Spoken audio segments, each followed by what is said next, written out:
السلام علیکم ناظرین، شاعر مشرق جناب ڈاکٹر علامہ محمد اقبال رحمۃ اللہ کی زندگی کو تو بہت لوگ جانتے ہیں، کیونکہ ہم لوگوں نے کتابوں، مختلف اخبارات، اشتہاروں میں ان کی زندگی کے مختلف پہلوؤں کو دیکھا ہے۔ لیکن آج کی اس ویڈیو میں ان کے ایک ایسے شعر کو بیان کروں گا اور اس کی سچائی اور اس کے پیچھے کے فیکٹ کو بیان کروں گا، جو کہ لوگ جس کے بارے میں بہت غلط سوچتے ہیں کہ انہیں لگتا ہے کہ علامہ اقبال سے یہ غلطی ہوگی، یا بہت کم لوگ اس کی حقیقت کو جانتے ہیں۔ لیکن ویڈیو کا باقاعدہ آغاز کرنے سے پہلے ہم ڈاکٹر علامہ محمد اقبال کے ایک شعر سے اس ویڈیو کی شروعات کرتے ہیں۔ ہم دعا لکھتے ہیں وہ دغا پڑھتے ہیں، ہم دعا لکھتے ہیں وہ دغا پڑھتے ہیں، ایک نقطے نے محرم کو مجرم بنا دیا۔ علامہ اقبال رحمۃ اللہ علیہ کی شخصیت کی تو ایک چھوٹی سی بات یہ بھی ہے جنہوں نے برصغیر کے پورے لوگوں کی زندگی کو بدل ڈالا۔ ان کا ایک معنی خیز شعر یہ ہے: ہم ہیں وحدت پرست واحد خدا ہمارا، ہم ہیں وحدت پرست واحد خدا ہمارا، ہم ہیں کافروں کے کافر، کافر خدا ہمارا۔ یہ ایک ایسا شعر تھا جو جیسے ہی شائع ہوا تو کم عقل لوگوں نے علامہ اقبال اور اس وقت کے مفتی حضرات نے بھی علامہ اقبال پر فتوے جاری کر دیے۔ آخرکار علامہ اقبال نے اس شعر کے پیچھے کی حقیقت کو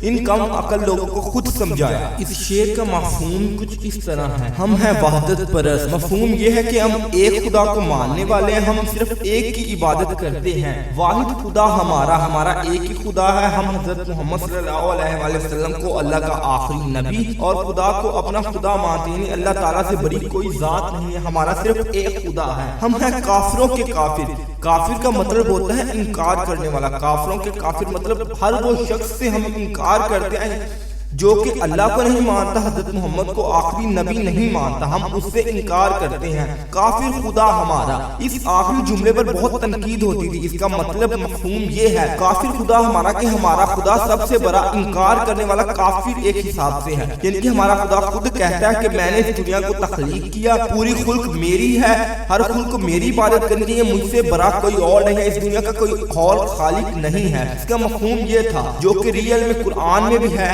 اللہ تعالیٰ فرماتے ہیں کہ اللہ تعالیٰ مجھ سے بڑی کوئی اور ذات نہیں ہے۔ اب اس شعر کو جب انہوں نے مفہوم بیان کیا تو علماء کرام ان کے ساتھ ہو گئے، تو انہوں نے پھر یہ بات بھی کی: کم عقل لوگوں کے لیے یہ زینہ نہیں دیتا کہ وہ کوئی بات کو سمجھے بنا ہی اسلام کی روح میں دوسروں پر تنقید کر دیں۔ اس ویڈیو کو بنانے کا مقصد یہ تھا، آج کے دور میں بعض ایسے کچھ علماء حضرات تو نہیں کہوں گا، کچھ ایسے لوگ بھی ہیں جو دین کا لبادہ اوڑھ کر غلط بیانی کر رہے ہیں۔ بلوچستان میں کچھ ایسے لوگ ہیں جو کہ عورتوں کو قتل کر رہے ہیں دین کا لبادہ اوڑھ کر۔ ایسی بلوچستان اور اس طرح کے یہ علاقات میں ایسے بہت سی چیزیں ہو رہی ہیں، اس لیے یہ میں نے ویڈیو بنائی۔ تو لازماً اس ویڈیو کو شیئر کریں، لائک کریں، اور چینل پر اس طرح کی یہ نیوز ویڈیو نہیں ہے، لیکن 9 نومبر تھا تو میں نے سوچا اس سے آپ کو ایک مورل مل جائے گا۔ تو اگر یہ ویڈیو اچھی لگی تو لازماً لائک کریں، شیئر کریں، اور چینل پر نئے ہیں تو چینل کو سبسکرائب کر کے ساتھ موجود بیل آئیکن کو لازماً پریس کریں۔ شکریہ۔